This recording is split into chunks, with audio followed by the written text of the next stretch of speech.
I'm not sure when this will go live, but I am running on about 4 or 5 hours of sleep. It is 7:30 a.m. here on the Eastern time zone, and today I'm going to be doing something that I would usually be quite excited about doing, and I'm going to try to find some excitement as I do this, because I'm going to be replacing my Mobvoi TicWatch Pro 3 Ultra, which I've been wearing for quite some time now and really do like.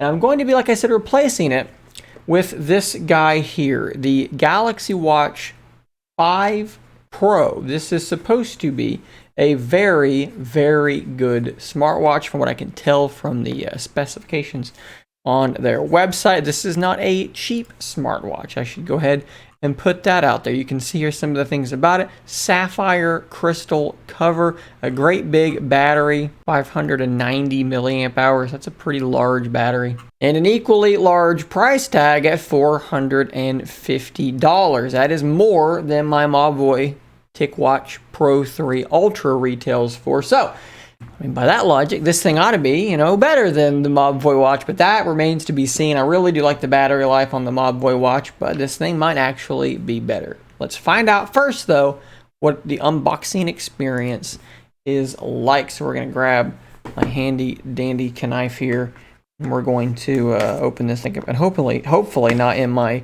delirium of lack of sleep, cut myself in any significant way, although maybe that would make for an exciting unboxing experience.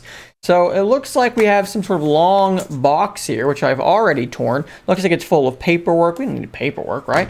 We have our watch band kind of in its own place. A handy dandy bag with 2 white stickers in it. No idea what that's supposed to be for. There is our watch band, and here is the actual watch itself. Interesting that, because you can customize what band you want with it, it comes like this. You actually have to put the bands on yourself. And if we compare here very quickly to the Mobvoi, we're really similar. I'd actually have to look and see what the screen sizes are of both of these, but they look really similar. So let's get the watch bands on here first. Don't know what these stickers are for. Now this is something that always confuses me, is which way to go which way. I'm going to use my Mobvoi as the example here, because I think that means that the long ones need to be at the top, the long band.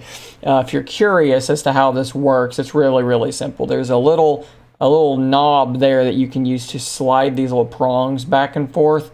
So theoretically, I need you to just kind of slide it close to in place and then push that little knob back, and then it should find a way to seat in there, which it did. So that is not difficult at all. In fact, I think I saw somebody on Twitter, some sort of like leaker or influencer, complaining that they were struggling to do this.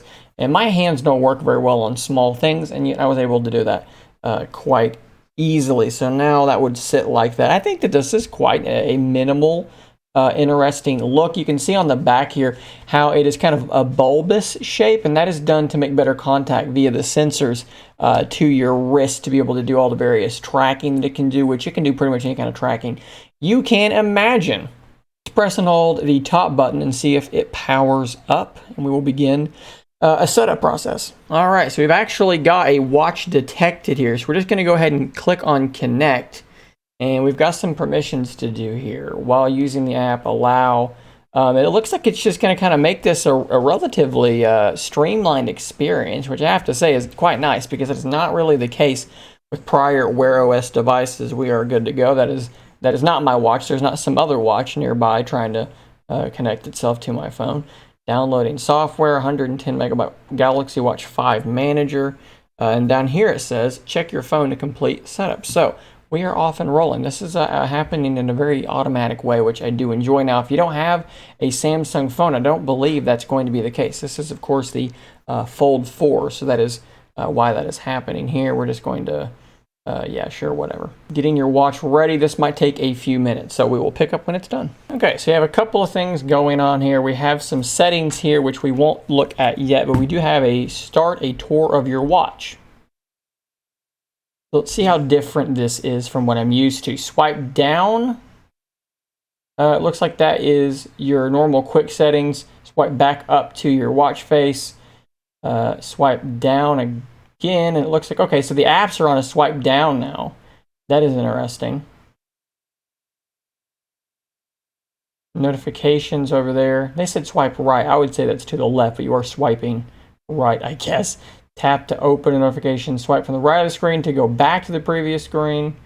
Or no, sorry. Swipe that way to go back to previous screen.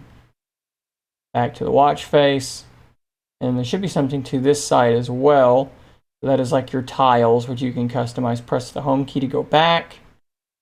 That's it. Enjoy your watch, it says. Okay, what does this button do then? Don't miss the thing. The orange dot indicates a new notification. So there's an orange dot on that far side. Okay. Don't know what that button does. It doesn't seem to be doing anything. And then that should just take me home. So if I do that, that's also taking me home. Surely these buttons do different things. Okay, let's look at the options here on the phone and see what we have here. We can change our watch face through this screen, apps screen. I guess you can like rearrange them. That's actually really cool to be able to do that here instead of on the watch itself. You can change your tiles, the daily health, activity, multiple workouts. Tons of tiles that are already on there, which I'm probably going to get rid of some of. Find my watch, and then you can actually change, it looks like your watch settings all directly from your phone. This is all very, very smart because doing that kind of stuff on a really small screen is not fun. Okay, so we've got the watch on now. I actually think it looks okay. It's relatively thick, right? That is a thick watch. That might even be thicker than my Mobvoi watch. If not, it's really, really similar. It might be a little bit thicker than. Overall, though, it does feel quite comfortable. The band is nice and soft. Let's take a look at some of the settings here we can get into, though. So notifications, you can go in and actually turn on or off different notifications to hit your watch. Many options for different notifications. I'll just let you kind of look at that yourself. Not much to say there.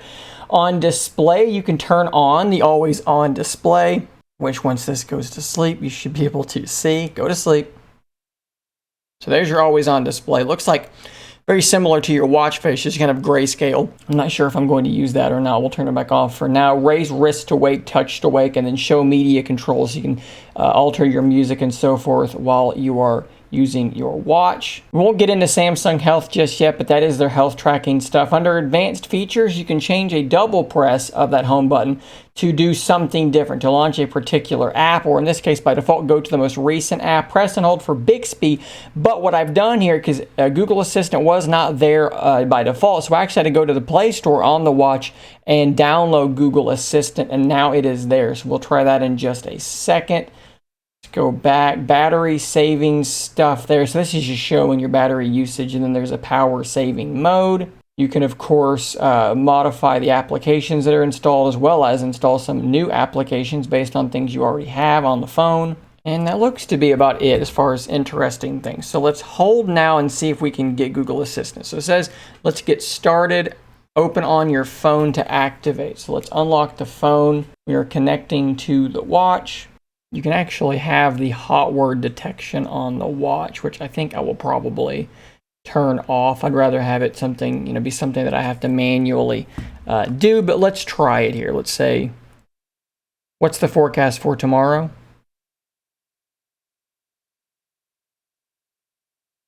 And that is pretty fast and works pretty well. So in terms of an unboxing experience and a first impressions, that's probably as far as I'm going to go. I do need to mention, though, the charging mechanism. The big long box inside the other box, well, that was where the charger was, and it looks like it is just fully magnetic. It's going to sit underneath the watch and connect and charge. It is USB-C on the other end, so that's cool. Feels quite nice. It's got a metal, kind of a cold to the touch metal feeling. So I'm going to get this thing fully charged to 100%.